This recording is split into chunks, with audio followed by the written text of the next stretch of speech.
week.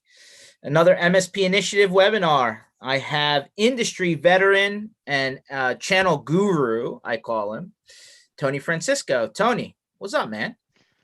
George, always a pleasure. Always a pleasure seeing you, man. Yeah. So you're in Florida. And is that all you needed to say? No. I was gonna say you're in Florida. You're a big UFC fan. You actually know the guys in the system, and you've also had a very interesting kind of path, right? Career path to get to this point. So, lots of stuff to talk about. How's Florida right now, from your perspective? Do we have enough time to go over this? I mean, abridged version. How are things going? Florida's amazing. I truly enjoy Florida. Born and raised in San Francisco, California, and traveled the world. And I think one of my favorite places that I lived was Atlanta, Georgia. But being a non-coastal city, being away from the water was difficult, which ironically made it more friendly because it was very transient, meaning people were there for 3 to 5, 8 years, and then move out of Atlanta. So everyone's like, oh, I remember what it's like to be here. What can I do to help you? And you get that Southern hospitality, and then you come to Florida. And now I live where you vacation. It's a very interesting place. The weather's amazing, except when it gets really hot in July. But the people are a lot of fun here, which unfortunately leads to problems with global pandemics. But what are you going to do? I understand. So what have you? I mean, are things right now a little bit kind of going the other way? Are we locking down again, or are things still pretty open? I think in general, we've been learning that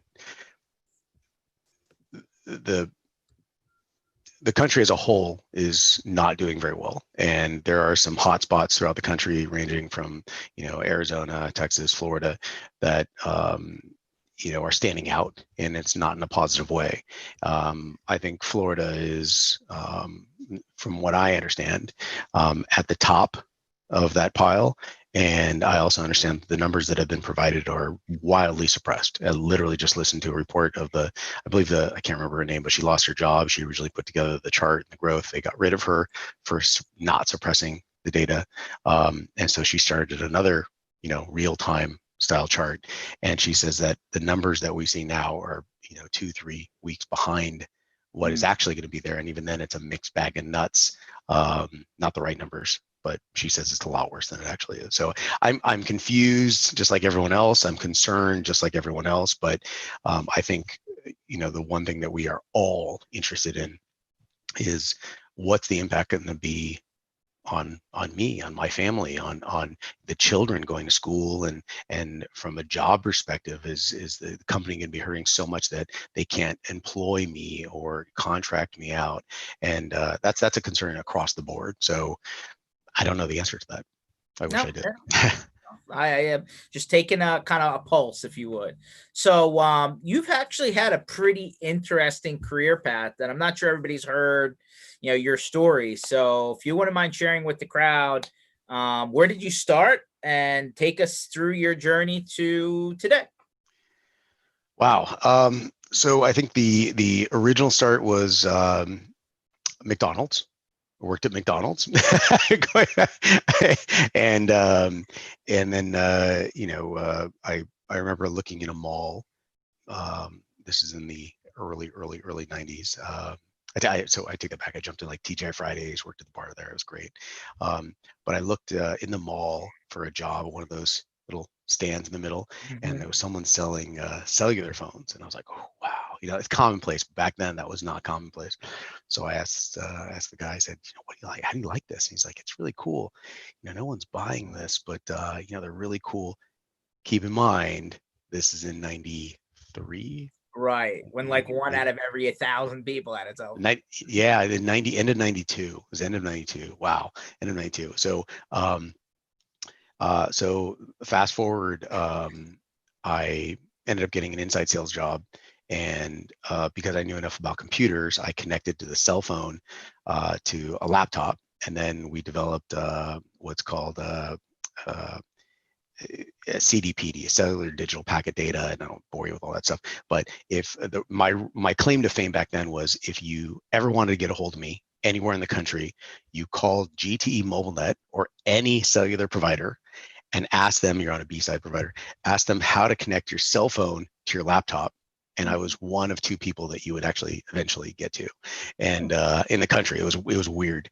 And then I became I focused on the telemetry engineer side, and from there I worked. I went into working with the government and into network security, and that was a very interesting time in my life. And then from there, I believe this is to no, 90, 98, went to Atlanta, 2000, 2004, 2003, 2002, I remember 2003, went to a company that worked on the appliances for RSA tokens, key fobs.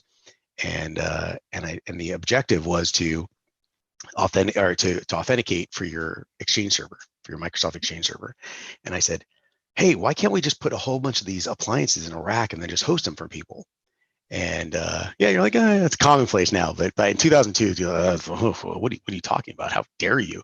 And they said, no, because you have to have a VPN that goes back to the Exchange server. And I said, why don't we just take the Exchange servers and put them here, and then have it all connected in one? Then we just have the connections for everybody to the singular Exchange. I like your and Ravi Linkarker, one of the smartest people I ever met, said, no. Can't, that'll never work. No one will ever buy that. And I said, I think they will. I think they will. So I ended up leaving in 2003 and developing what's now known as the fourth known hosted exchange offering in the world. And it turned into something huge, and it was great, made a lot of money. And then from there, we were hosting a lot of applications, Exchange, SharePoint, CRM, Smarter Mail, Zimbra. And at some point I said, why are we hosting all of this? Why can't we just have a platform that plugs into the vendors that are hosting it themselves, and let the platform be private labeled, kind of a mask to, or a facilitator of, the services that customers are consuming, so the reseller gets paid for everything. This is just automating the things that were done manually, and even put it under one username and password. I mean, that's like the holy grail as hosted services come into play. And it seemed to take off, and I bought out the previous business partners that I brought into the company, and we redesigned, and it's been the longest launch process ever. But we are now positioned to launch the new version of cloudplus.net. And we are literally in the final stages. The contracts are inked. We're in the final stages of development. I think we're going to have our first major industry recognized change the second week of next month. I think we're going to be beta testing some of the new stuff, and then the following month everything goes live. And it's a perfect timing, especially when everyone's locked down and they're looking for a way to remotely access all these services and easily, from an IT perspective, administrate all the services from multiple locations.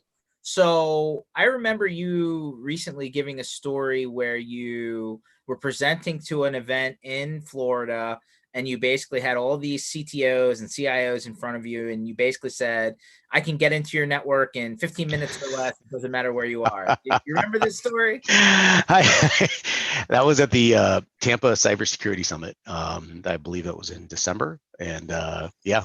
Do you want me to repeat that story? Yeah, tell the story. I thought it was very interesting. Go for it. And I'm not going to mention the executives over there, but they're from a very large financial firm that's here locally, and they brought in their squad of people, and I'm in the front of the room, and I'm sitting there telling everyone, here's why you should be understanding that you can be hacked at any point in time, and it's not so much the technology as much as the social engineering. For sure. And so so all of my devices, you can't even see, I've got these cords around, but on the bottom of all my devices, I have these little plugs. So I mean, like literally everything, the the headset. I've got the little plug on the bottom. So all you see there is a positive and negative connection. And so when you pull that out, it's just goes into an iPhone or a USB-C or micro USB, whatever it may be. But it only has the ability to transmit power, positive and negative. There's no data transition. So in the event you go to another location and you plug in your USB cord, you've heard of the, was it the OMG cable, I think is what they called. But I was doing that like 7-8 years ago, where you hack the battery, the rechargeable battery. And if somebody uses your rechargeable battery, I now have, root access to their phone. That was, I know. So what somebody did was, hey, they did it in the cable itself. So it looks like an iPhone cable.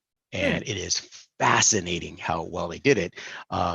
But basically, if you plug your phone into anyone, and even using a cable or plugging into one of those random public facilities, they have root access to your phone. It doesn't matter where you go; they can literally screen share your phone. It's terrifying. And so these are things I've known about. I'm now thinking twice about the free cell phone charger cable. Right? I mean, I would. Well, it's funny that you say that. So when I do security talks, I give away these packs, and it's a little cable. I wish I could show you. I probably have one laying around. But basically, I've got them laying all over my desk. I just started cleaning my desk. It's a magnetic cable that snaps onto this. So in the event you rip it away, you don't bend anything, and it's just magnetic. And they're ubiquitous, meaning everything has these. So it's the same cable that just snaps on to all of these, which is wonderful. And they're nylon, and you can get a pack for 4 for $20, and all these connectors. So I was trying to explain this to people, and so said executive said, that doesn't do anything if I'm not going to use any cable. And I looked down and I said, I'd get into your stuff, 15 minutes. And he's like, oh, and then you got everybody, I think he had like 6 people at his table, and they all just kind of do this guy has no idea what he's doing. And I'm like, oh yeah, or I worked with the Department of Justice and network security for a long time and literally trained on this. Maybe I'm just going to throw it out there. I said, and he said, so what would you do? And I said, well, I'm assuming you go work outside of the home occasionally.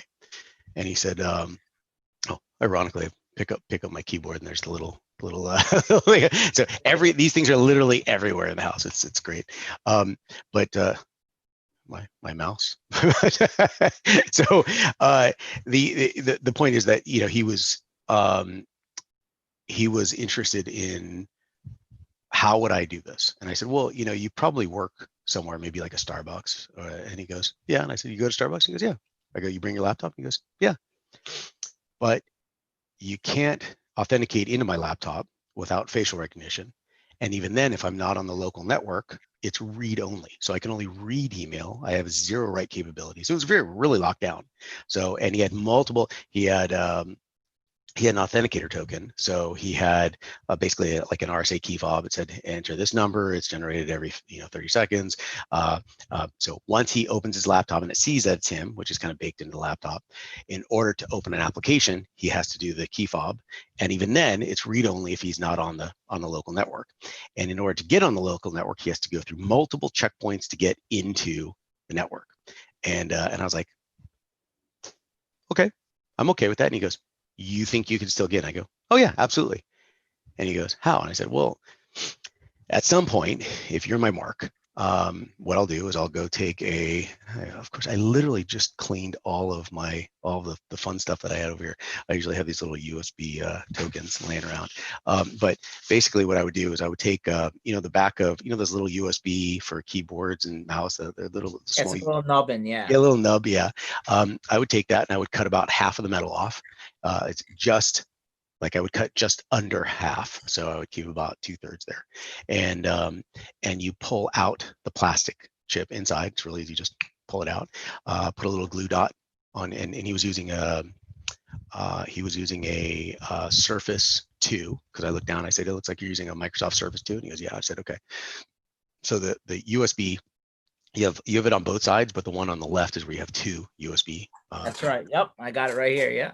Oh, what are the odds? And so, and so you're like looking, you're like, let me see the validity of this. And so I said what I would do is I would put on my finger, I'd put a little glue dot with that little nub that's, the little metal components broken off. And when the moment I'd be on the phone the entire time, and you'd hear me, and I'd be sitting 3-4 seats away from you, and you'd hear me talking a very, very, very in-depth conversation for about 30 minutes with occasionally, I know, and this is how we're going to design it, and I think they're going to be okay with this design. It meets all the network security specifications, the compliancy specifications, and you'd hear me repeating extremely complex architectures.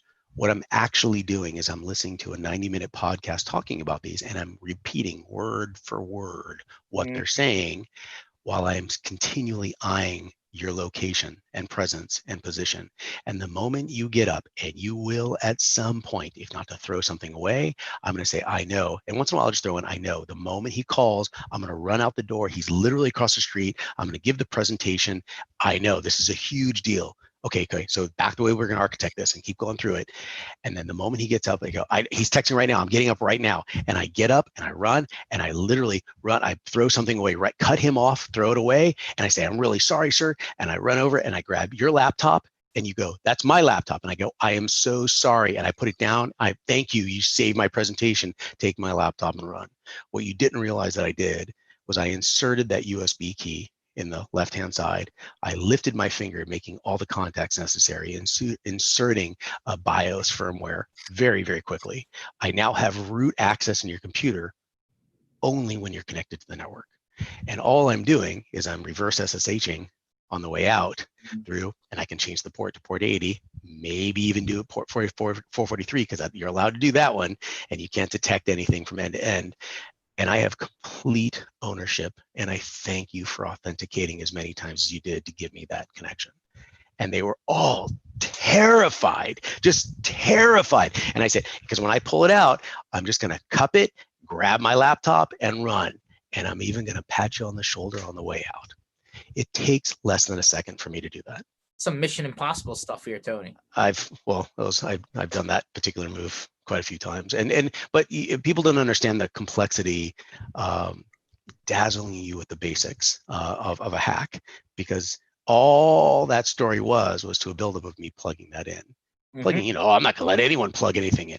Of course, you're not going to let anyone plug anything in, but it happens. So no, it was. I mean, listen, I think everybody's just like, hey, we've all heard of just crazy stories, right? The MFA got bypassed. The system, which was supposed to be locked down, like, and then all of a sudden it was a headline, right? And then they're like, how did that happen?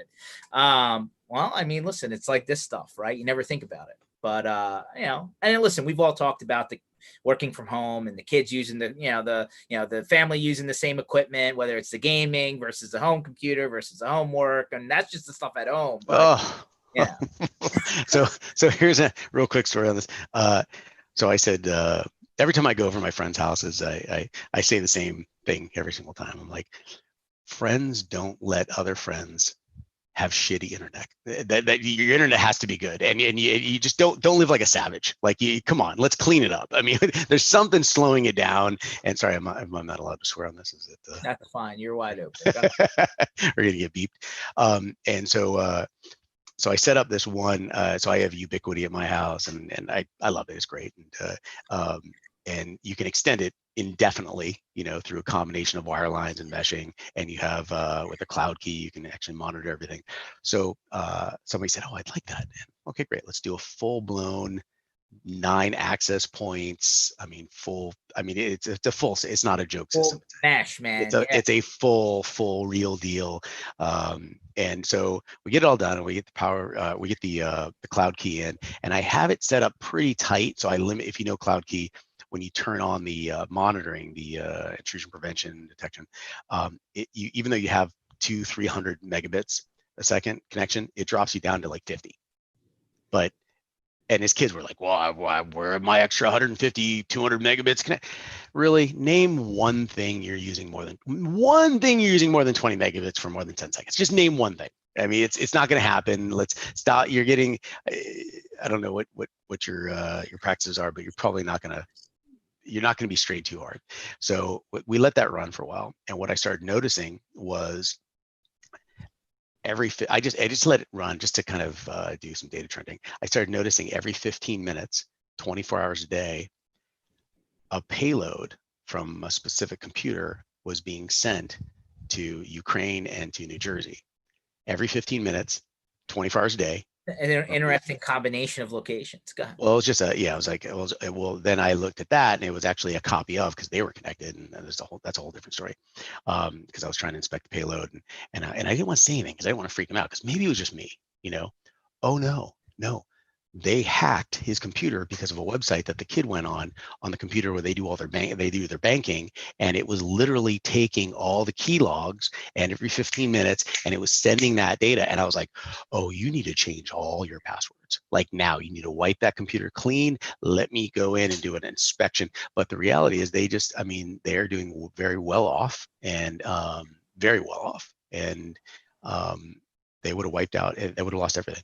I mean, absolutely everything. They had every single, from the payload infection that I did, they had every single clear text URL, password, the verification questions, even the verification questions like, where did you meet your significant other? What was your dog's first name, or your first pet's name? And I was like, this is a real, like, it's just a matter of time. I mean, you literally have like 15 minutes before somebody's going to start logging in, transferring these funds now.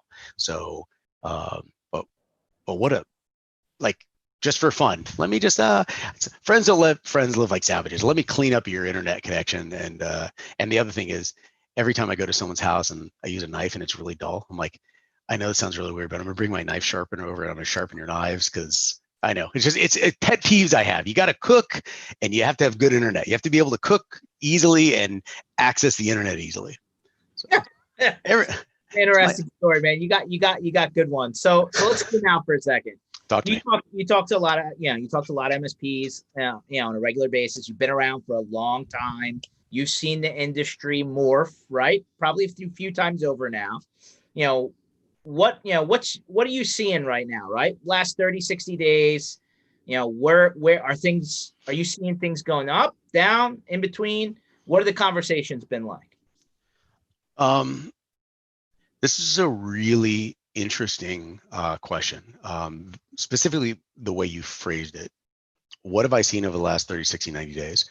I think in general, every single person through every company that I've seen has, they've taken it out of gear and they're in neutral, and we're all coasting to figure out the direction and the friction, and we're all looking for the path of least resistance, but we're all also looking to be able to change gears really quick, and we don't want to be stuck in hey, we're going to a full marketing campaign, when in 3 weeks, when all that money and effort is being spent, everything shuts down, and wow, that was a complete waste of energy. What we should have been doing is engineering a opposite direction solution. And so I feel like no one's really doing anything, but the common denominator is everyone's looking for a way to solidify a relationship with their customers better without a lot of resources applied to that process. So how do I keep my customers more interested in us, and more importantly, create almost an introspective or a catharsis of what's going on internally, so they can take their eyes off the concern, which we're all aware of what's going to happen next week, what's going to happen next month, and not necessarily create a project, but position or queue up projects later.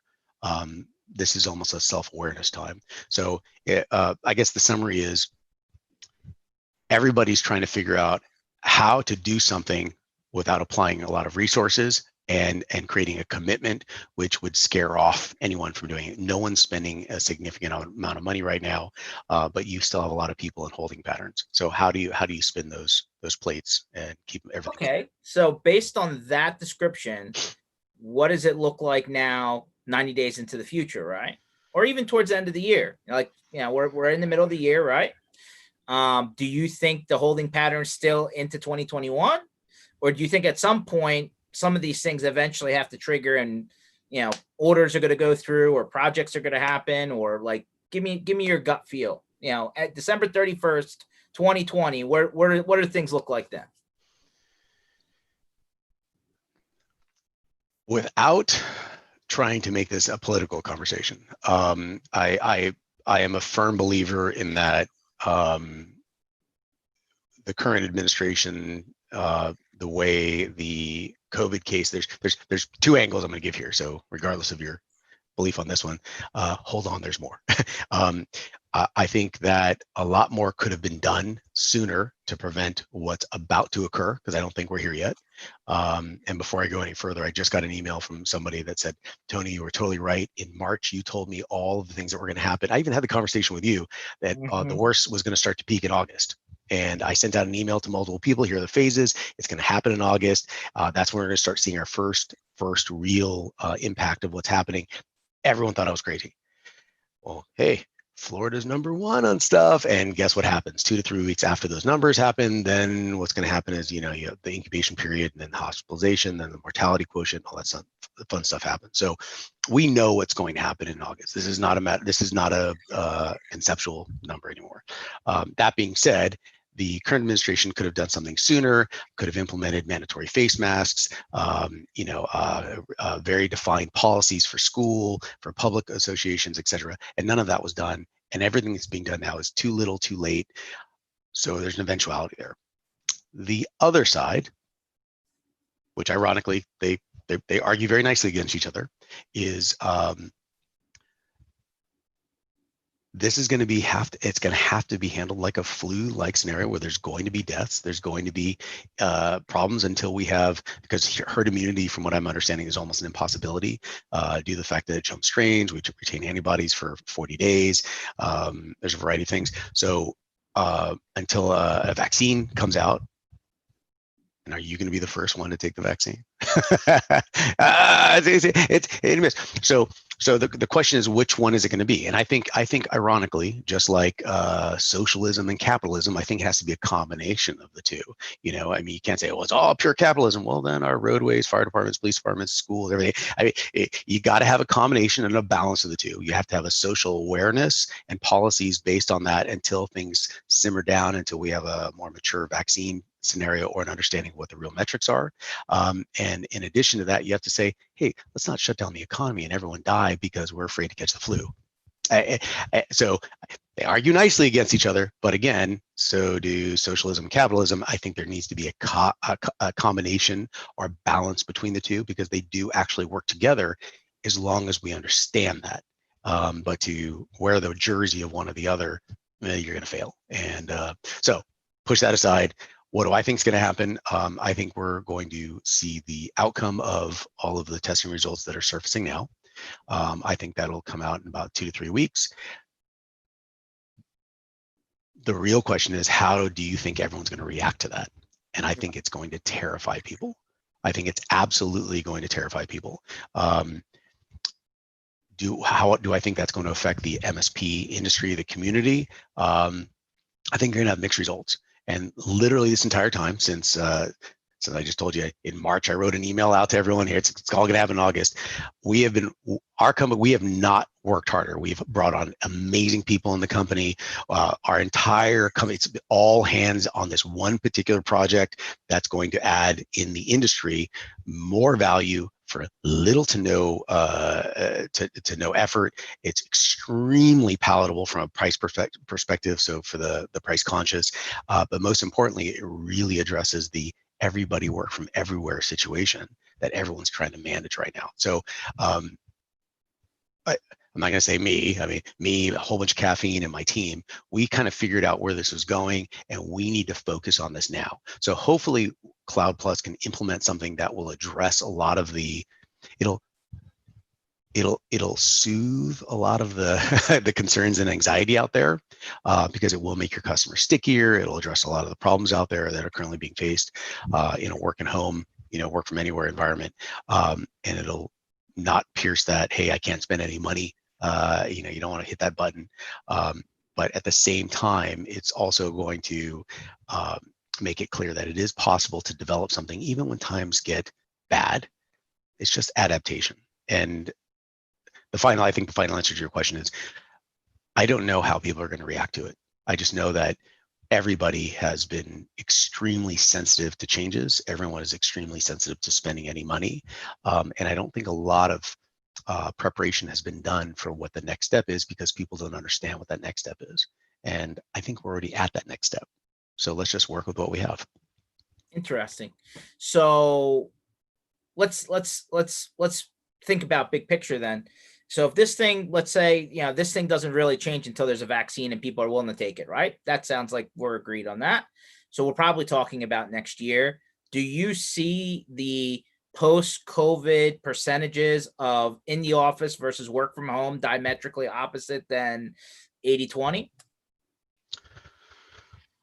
Well, define 80-20. Let me ask you that. 80% back in an office, 20% at home. Where before COVID, less than 10% would actually work from home on a regular basis. So we're talking about double what the pre-COVID work remotely thing was. I firmly believe that the office as we see it will remain in concept, but that will be for the administrative component. The part that's really going to benefit, frankly, is we've leveled the geography to the talent pool out there, because now, hey, if you're looking again from San Francisco, California, Silicon Valley, that's literally raised in Cupertino specifically, where Apple Computer sits, and try to find someone out there for less than 150,000 a year. Try to find. I mean, that's a starter level. Yeah, it's not going to happen. So I think that now you can find talent in the outskirts of Montana, in Akron, Ohio, and some podunk location you never thought, because the talent is the talent is a talent. It's binary. Do they do it? Yes or no. It's not, I'm getting the cleanest shirt in the dirty laundry bin because that's what I have to be talking to because my office is here. And I think the benefit is going to be huge to everyone. It's going to be far more beneficial, but everyone is so tight gripped around it has to be near the office. This is our office. Look at the crown on the office building and look at how amazing our office looks internally. I don't really care about that. I think they're more interested in the productivity and the talent that they can gather from literally anywhere and have meetings just like this. The slide in the office isn't so important now, is it? So Darren comes in and says he thinks it'll be 40%, not 20, work remote moving forward. Oh yeah, I just saw. Hold on, Alan. Sorry, I don't have my. Alan has his CDPD modem.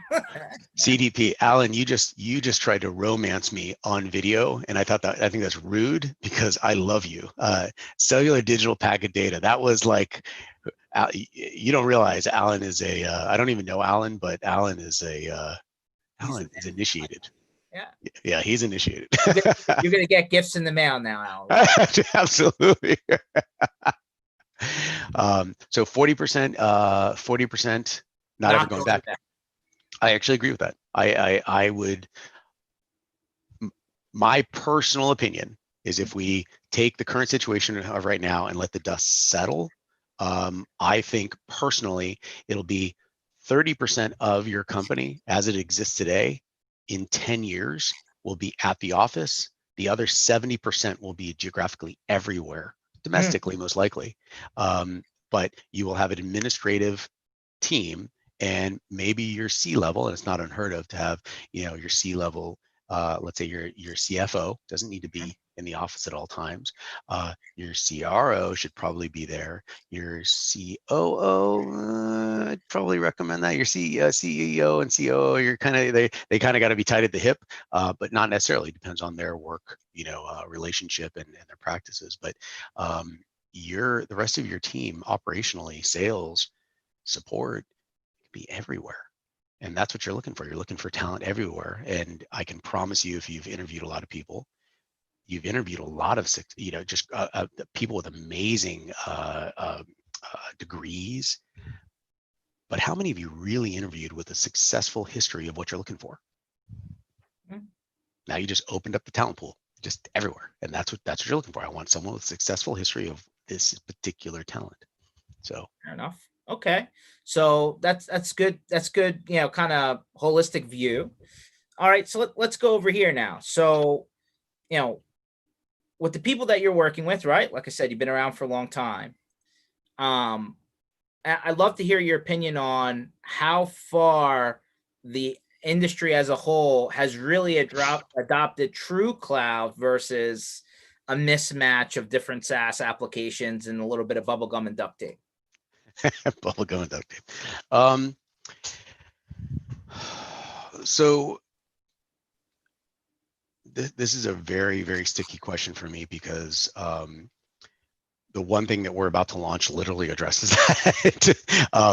You didn't give me this question at a time. I'm just I throwing. know, I know. Let me back up. So, for everyone out there that's listening, in 2003 there was no cloud. In 2004 there was no cloud. There was an ASP offering of something. Mhm. There was no MSP. There was no such thing. You were a VAR, okay, in some capacity. Or solutions provider. A solution, aka consultant. And so, yeah, and the solution provider, you had an ASP server in your garage, and then yeah, and Citrix. That's what you were selling. So the MSP wasn't there. So I was part of the first ever round of MSPs. Actually, I was before the MSPs, and then MSPs started private labeling our stuff. We went from a company called the Message Center, offering hosted, just email hosted exchange, to VAR Dynamics, because I thought, okay, VAR, remember, no such thing as an MSP. So we named the company VAR Dynamics. And then I said, oh, crap. Can we make it MSP Dynamics? Yeah, I changed the company name. But I think the common denominator across the board is that as MSPs have evolved, they have hardened their technology stack. And when they harden their technology stack, two things happen. They educate based on what they know, Mm-hmm. and the evolution outside of that becomes stunted. Okay, but make no mistake, this is a solid stack. So there's not a lot of argument there. Does that work? It probably works great. And the other thing is, you get somebody who does a lot of everything. The problem with that, and we all know that, is they're probably not going to be specialized. You know, they're the HIPAA, GLBA, Sarbanes-Oxley, SEC, all that, the compliance components. Probably not going to understand that. They do a little bit of out of the box, over the counter data backup, maybe some endpoint protection, Office 365 implementations, break fix style. And with these two audiences, you've got the same, I think the same argument with Amazon versus Best Buy. Amazon was coming along, and it's going to put everyone out of business. Best Buy has had the best 3 years ever in their history because Best Buy does what Best Buy does. They do a very specific, this is what they do. Amazon kind of does a lot of stuff, and it's going to replace those people that just do a lot. They don't do something specific. And so as vendors create a more holistic, almost like a casino style, hey, everything's in here in my Microsoft or Sophos ecosystem. You don't have to leave the casino. It's all in here. Why do you need to go out there? No, we've got it right over here in this section here. And they're gobbling up companies to plug in modularly all the things needed for MSPs. That is going to be more and more difficult for both parties, because you have a hardened stack that's calcified over here, as proven and baked into their model. And then as they find something over here, it's either an all or nothing. You either become an all Sophos Microsoft shop, or the best of breed, or you come over here and do a little bit of everything. And that's becoming even more difficult because customers are like, no, I want the best of breed here. I don't really do it at that caliber. We're gonna have to contact this person over here. And now you're people are struggling. Okay, the MSP community is struggling. Customers are struggling. So what we're trying to do, Cloud Plus, is trying to figure out what are the lowest common denominators across the board: security, data backup, user management, identification, password management. All of these things are the lowest common denominator. It doesn't matter which house you're sitting in. And I believe that what's going to bubble to the top are the people that have a very specific, focused security stack and they're willing to evolve it with the best of breed solution slowly but surely. And they're learning how to not only onboard new technologies, but also shutter old ones with a replacement and transitionary plan. That's what I foresee the future to be. Okay, that's very interesting. So, how often should somebody really be evaluating their stack? I mean, is it every quarter, every year, every 3 years? Like, what's the interval here? Because the industry is moving at a stupid fast warp speed. I mean, just gonna be honest. So I just got into a conversation about this with my friend. He's talking about his son. He's like, I'm a young son, he's 8 years old, and he says, I am absolutely, I do not want any more presents for my kid. We need another room just for the toys for a kid. And I said, well, here's something to think about. Every time he gets something new, you start off with, he has to give up 3 things. You have to get rid of and donate them, give them to someone else. And of course he's going to freak out the first, but eventually he's going to realize he didn't need those 3 things anyway. And then the next round of toys, he's got to give up 10, and the next round 20. And you'd be fascinated. 2 things are happening. You're cleaning house, and you're also becoming more anesthetized to the transitionary period. And people, no one likes change. No one likes change.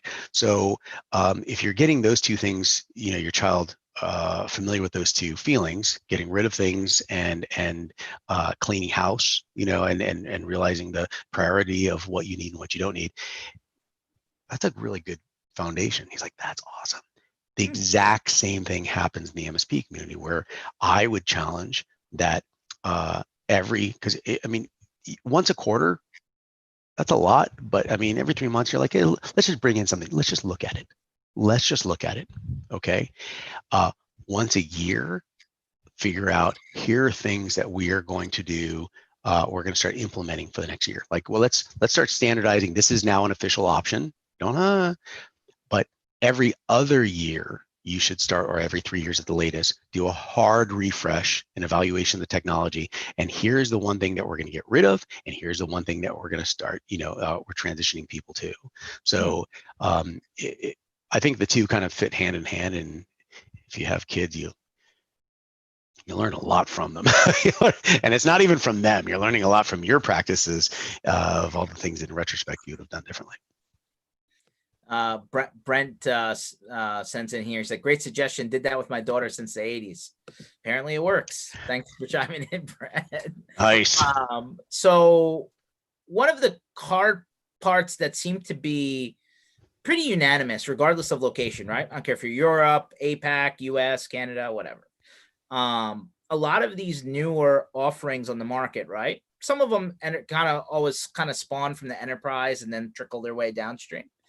Are like consumption based, right? And then keeping track of that math and billing on time and making sure that there's not a cash flow pitfall, right? Because those things change so frequently seems to be a problem, right? I mean, there's tools that do some over here and some over there, but that seems to be the major pushback though when you're evaluating some of this new stuff, right? What's the answer to that? I mean, I feel like some people have DevOps their own solution. I feel like there's not one, way to solve this problem kind of thing. Well, now specifically the problem being what? That the newer apps, tools, technologies out there have really flipped into a more utility consumption-based billing frequency than a flat. It's so my knee-jerk reaction, and remember I keep telling you there's a lot of things that we're working on that address a lot of this conversation. I wish I could tell. I mean, give me 3 weeks, man. It'll actually be, but I'll just tell you to keep watching the website, I guess. But that I'm just talking about general frustration, right? No, you're nailing it. These are things that we've been working on. The knee-jerk reaction that my first reaction, the answer to that question, ubiquitously, everyone will go, oh yeah. And that's what we've been working on. It comes down to the vendors. NFR licenses, not for resale licenses. And you know why? And these are things that I face every single day, which is I'm telling a vendor, here's an argument that is happening. Well, it just happened over the last 3 weeks. Hey, listen, we, Cloud Plus, can offer every single one of our MSPs, we can literally have this in the hands of hundreds, like every one of their employees, the MSPs right now, active MSPs, for free. Let's give it to them for 6 months. And in a 6-month window, when they activate it, clock starts ticking. And in 6 months, they have something that they'll either use or they don't use. And at the end of 6 months, if they have one customer of, let's say, 10 seats or more, they get to keep these NFR licenses indefinitely, just until they don't have customers. If they don't have any customers, then they have to pay for it or deactivate it. It's that simple. And I am of the belief in that Pareto law, 20% of the top are going to bring in customers quickly. 20% of the bottom aren't even going to activate it, and it's not going to do anything, or they're just going to drop it. And somewhere in between, they're going to use it and they're going to really like it, but they're not actively selling it because they're going back full circle to what we talked about. The technology refresh and the review hasn't hit that window yet, so they're still using it internally. They'll pay for it. Congratulations, you just got a whole bunch of paying customers, ironically, which will expose it to their paying customers, and you'll have a ripple effect. And the moment those customers start paying, the NFR component kicks back in. Those are free internally, and everyone, it's a win-win across the board. But exposing the technology to the people that have the customers who you're trying to get to, that should be your number one focus. Complaining that you're giving away software for free is so short-sighted, so myopic. It doesn't make any sense to me. It just doesn't scale. You're squeezing as hard as you can, get all the blood out of the rock. It doesn't make any sense. So it all comes back to the vendor level. Just my opinion, though. Probably every vendor, I'm gonna get all these instant messages from vendors saying, screw you, Tony, you're just trying to give away our stuff. No, I'm trying to make it so people actually consume your stuff. That's my job. I don't make any money if other people aren't selling it. If people aren't consuming it, I don't make any money. Either do you.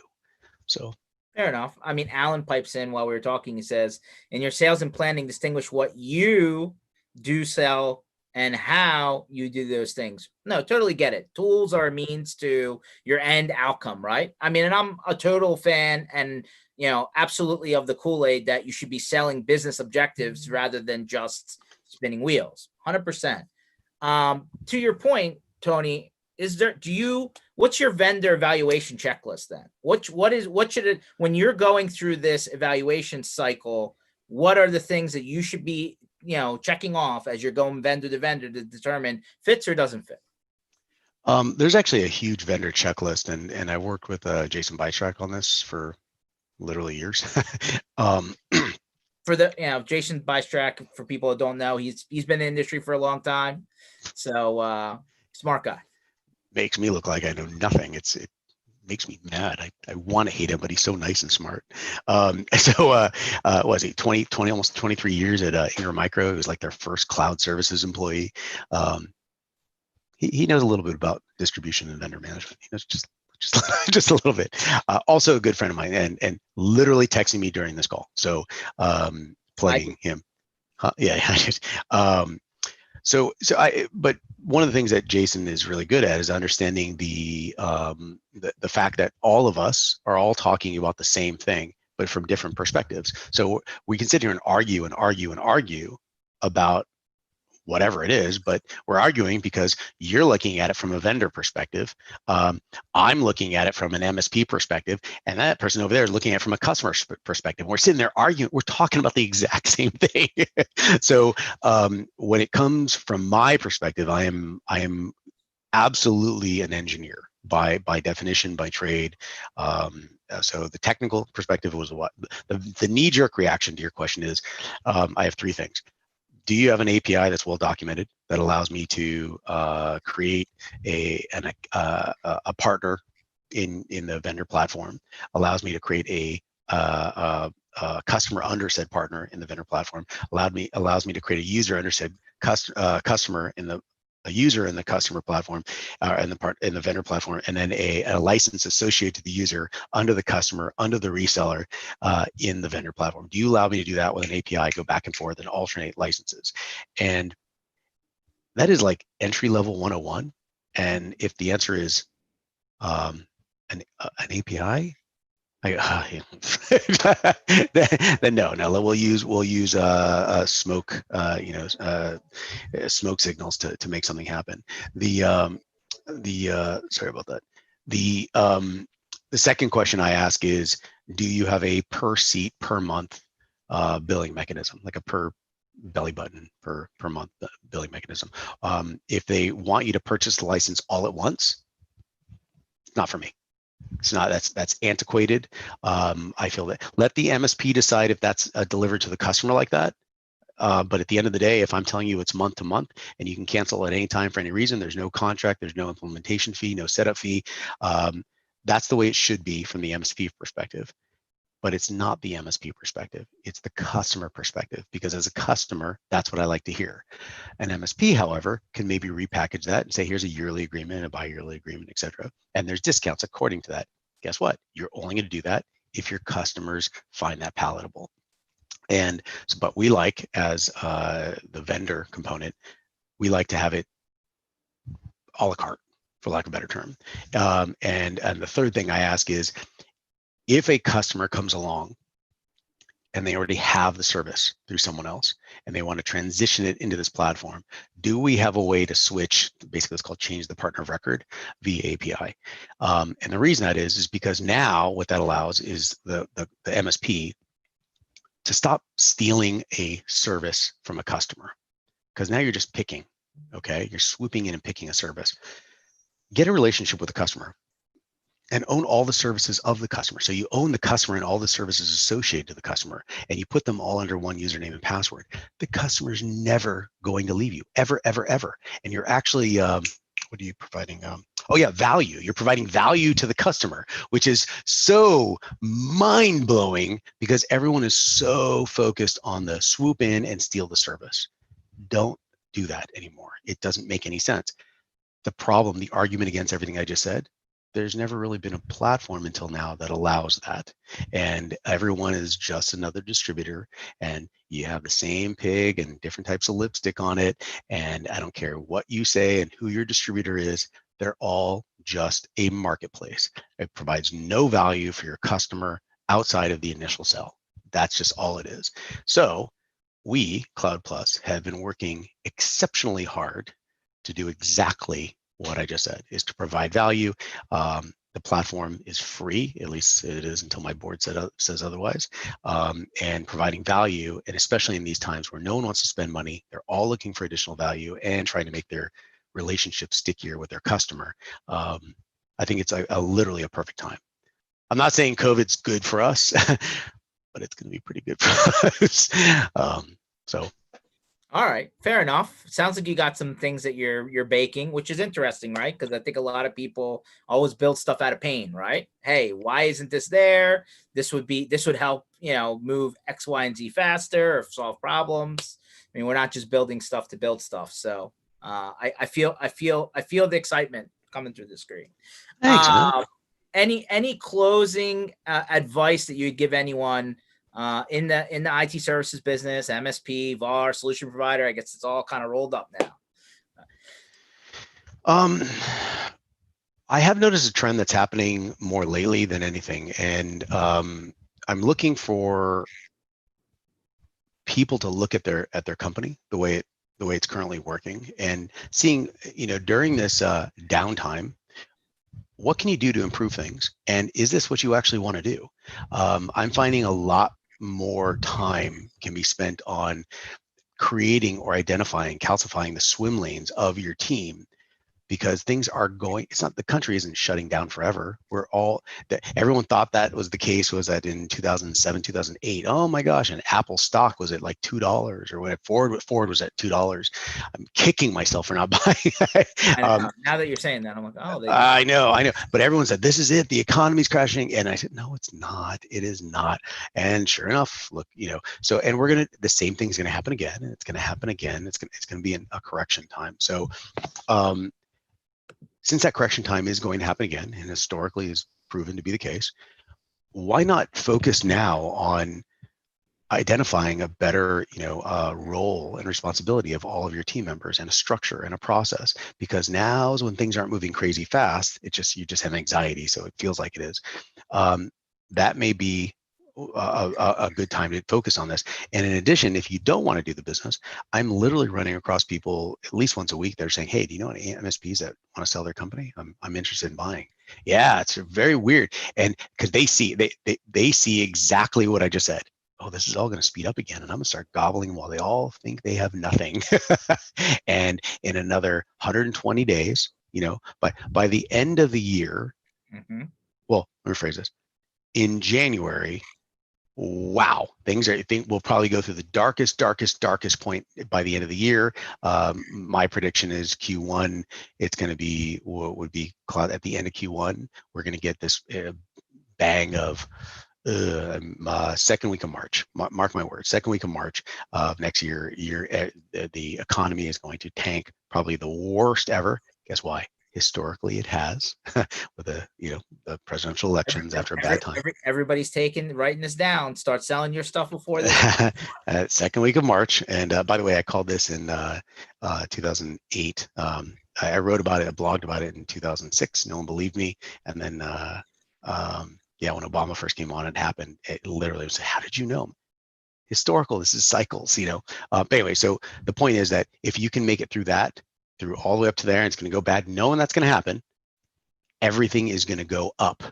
Everything is going to go up. So why not take this time to really start to tighten your belt, figure out, here's your role and responsibility. Here's what we're going to do. If this happens, we're going to do this, else this.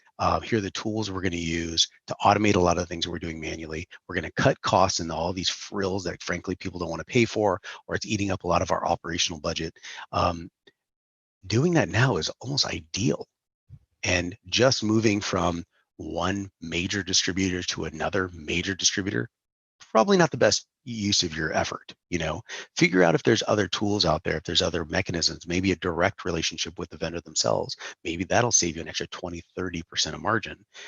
Same deliverable, maybe another billing engine that takes away a lot of your billing time and cycles. Things like that can make a massive difference that you don't realize.